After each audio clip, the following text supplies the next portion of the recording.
किनारे गूंजे कोयलिया काली।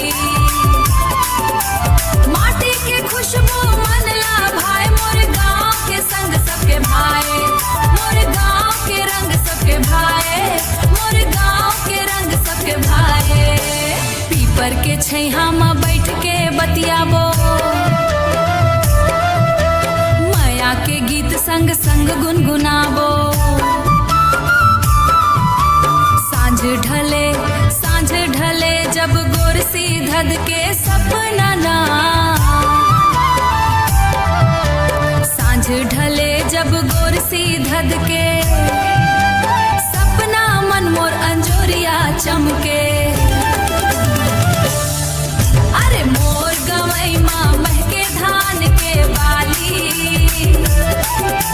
नदिया किनारे गूंजे कोयलिया काली। माटी के खुशबू मन ला भाई मोर गाँव के संग सबके भाई, मोर गाँव के रंग सबके भाई, मोर गाँव के रंग सबके भाई। मड़ई माँ बाजे मांदर के तान, नाचे गवई मन होके मगन।